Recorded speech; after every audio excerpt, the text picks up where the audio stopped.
के दो मुख्य उद्देश्य हैं।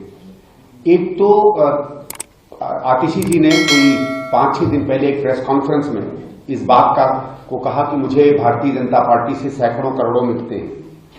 तो मुझे याद आई कि पिछले 10-12 साल से जिस तरीके से इन्होंने विधिवत तरीके से, नियमित तरीके से कांग्रेस पे, मुझ पे, मेरी स्वर्गीय माता जी पर जो एक एक करके हमले किए थे भ्रष्टाचार के, उस पर मैं आप लोगों द्वारा उनसे सवाल उठाना चाहता हूं और कुछ सवाल पूछना चाहता हूं। और 12-13 साल से जिन सवालों का मैं जवाब पूछ रहा हूं, मेरा समय आ गया है, या तो आम आदमी पार्टी उन सवालों का जवाब दे या फिर ये सवाल कम से कम पूछने को बंद करे।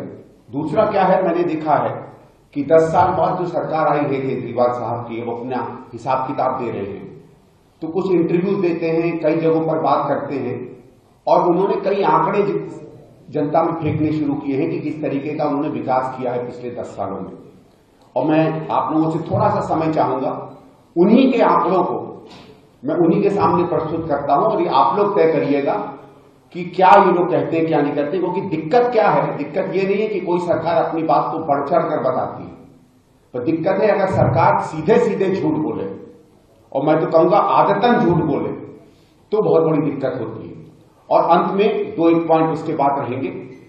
इन्होंने, आपने देखा होगा, कोई 5-6 सीएजी की रिपोर्ट्स आई थी जो इन्होंने सार्वजनिक नहीं की, असेंबली में नहीं दी। कुछ मित्रों ने इधर उधर से उसके कुछ अंश मुझे दिखाए हैं। उन अंशों पे, उन रिपोर्ट्स पर हम लोग बाद में पीसी करेंगे क्योंकि फिर बहुत लंबा हो जाएगा। लेकिन उसके 2-1 चीजें मैं जरूर निकालकर आपको दिखाऊंगा जिससे पता चलेगा कि पिछले 10 साल में किस तरीके से सरकार ने अपने काम किए हैं। सबसे पहला जो एक सवाल ये बार बार करते हो, इस पे सवाल पूछना इसलिए आवश्यक है क्योंकि इस बात को लेके ये करप्शन की सारी चीजों को मोड़ते हैं। ये कहते हैं कि साहब हमारे पास एंटी करप्शन ब्यूरो नहीं है, जिस कारण से हम कुछ नहीं कर पाते। तो मैं इनसे पूछना चाहता हूं कि आपने इस देश में हल्ला खड़ा कर दिया था लोकपाल के नाम पर, तो दिल्ली में लोकायुक्त तो है। अगर आपके पास फाइलें थी, आपके पास सबूत थे, तो आप लोकायुक्त के पास क्यों नहीं गए? आपने हाईकोर्ट में चिट्ठी क्यों नहीं भेजी? आपने एनजी साहब को क्यों नहीं किया? और मैं एक उदाहरण देता हूं, 2012 में जब कोल का स्कैम आया था तो मैंने एक चिट्ठी लिखी थी सेंट्रल विजिलेंस कमीशन को, जो उसके बाद सीबीआई को गई, और जितने भी 18-20 केस कोल में चल रहे हैं वो सब केवल एक मेरे पत्र के ऊपर चल रहे हैं। आज भी उन पर केस चल रहा है।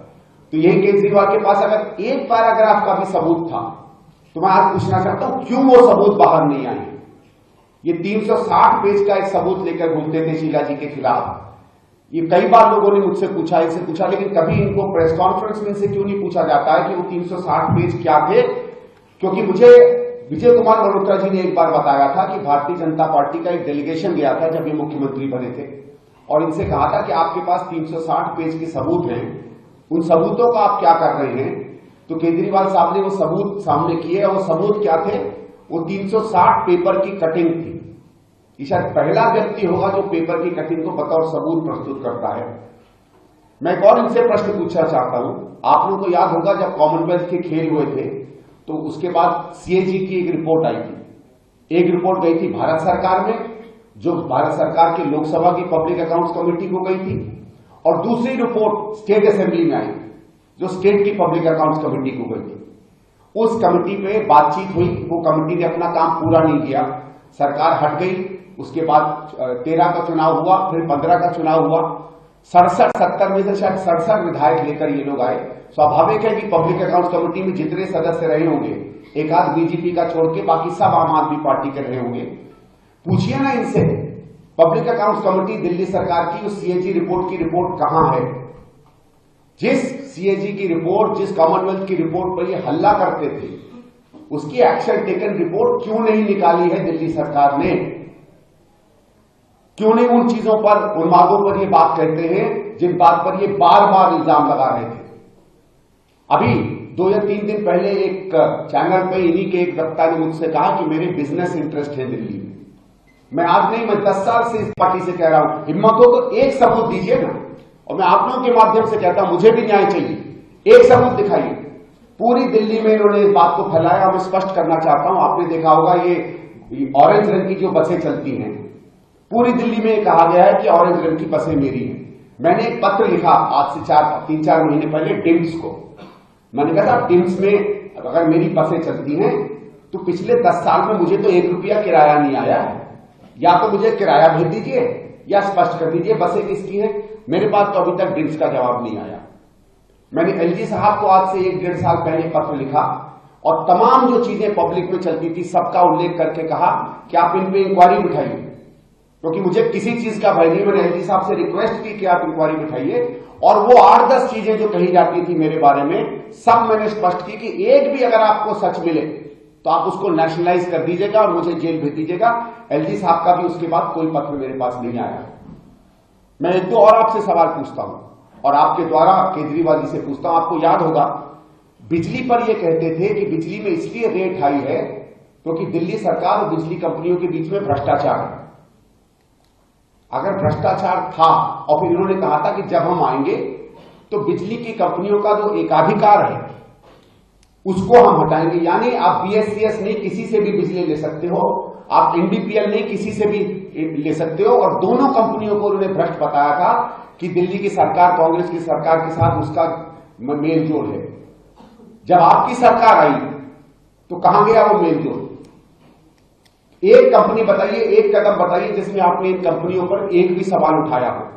इन्होंने कहा था कि भ्रष्टाचार है जिस कारण से रेट हाई है, और पता नहीं आप में से लोगों को याद होगा कि नहीं कि 2013 में इनका यह वायदा नहीं था कि हम सरकार से सब्सिडी देंगे। इनका वायदा था कि यूनिट रेट कम होगा क्योंकि भ्रष्टाचार है इसलिए रेट कम है।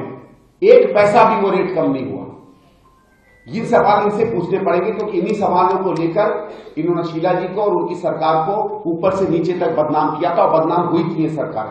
और न केवल दिल्ली की सरकार, इन्होंने तमाम उन राजनेताओं पे सवाल उठाए थे जो आज इंडिया गठबंधन में इनके साथ खड़े रहते हैं, चाहे लालू जी हों, चाहे आदरणीय सोनिया जी हों, चाहे आदरणीय शरद पवार जी हों। ये मैं इसलिए पूछना चाहता हूं आपसे सवाल कि कोई तो इनसे जाके पूछे कि इतना बड़ा जो झूठ का शगुफा आप फैला रहे थे इसके पीछे के तथ्य क्या थे तब और आज। कितने बिजली के मीटर इनको तेज दौड़ते हुए मिले? रोज घूमते थे बिजली के मीटर लेके कि तेज दौड़ते हैं। इन्होंने कहा था हम इन्वेस्टिगेशन करवाएंगे, बिजली के मीटर बदलेंगे। मुझे आंकड़ा दे कि क्या एक भी बिजली का मीटर इनको तेज दौड़ता हुआ मिला था? इन्होंने कहा पानी के मीटर तेज दौड़ते हैं। मुझे याद है केजरीवाल साहब ने कहा था इनमें हवा भी मार दो तो घूमेंगे। कोई इंजीनियर इस तरीके की बेवकूफी की बातें करे? भाई हवा में प्रेशर होता है, मीटर प्रेशर से घूमते हैं, हवा डालो या पानी डालो मीटर घूमेगा। लेकिन चलिए साहब कहां की इंजीनियरिंग की है उनको मुझे तो नहीं समझ में आती है। पब्लिक में आप जो चाहे बोल दें। कितने मीटर बदले? डीटीसी की बसों में इन्होंने कहा था कि इन्वेस्टिगेशन करेंगे, कहां से वो इन्वेस्टिगेशन हुई? मैं बहुत सीरियस रूप से इनसे कहना चाहता हूं कि एक भी सबूत आप बता दीजिए और मैं मान जाऊंगा। और इसीलिए मैं कहता हूं कि जब मुख्यमंत्री जी ने 3 दिन 4 दिन पहले कहा कि हम लोग करोड़ों रुपया भारतीय जनता पार्टी से ले रहे हैं, दुर्भाग्य से अगले दिन आदरणीय उसी शाम को आदरणीय मनमोहन सिंह जी की मृत्यु हो गई, तो हम लोग इस प्रेस कॉन्फ्रेंस को नहीं कर पाए। आज ही इस प्रेस कॉन्फ्रेंस के बाद मेरे लॉयर साहब से मैंने बात की है और मैं आतिश जी और संजय सिंह के खिलाफ, दोनों के खिलाफ क्रिमिनल और सिविल डेफोमेशन का मामला लेकर जा रहा हूं। और मैंने कहा है कि आप इन पे मुझे 10 करोड़ रुपया दीजिए। वो 10 करोड़ रुपया में 5 करोड़ हम यमुना क्लीनिंग में देंगे, यमुना जी की सफाई के लिए डोनेट कर दूंगा, और बाकी का 5 करोड़ जो हवा जहरीली हो रही है उसके। अगर आप ये वीडियो YouTube पर देख रहे हैं तो हमारे चैनल को सब्सक्राइब कर बेल आइकन दबाएं, और Facebook पर देख रहे हैं तो हमारे पेज को लाइक करें। 8 मिलियन प्लस सब्सक्राइबर, आपके इस भरोसे के लिए बहुत धन्यवाद।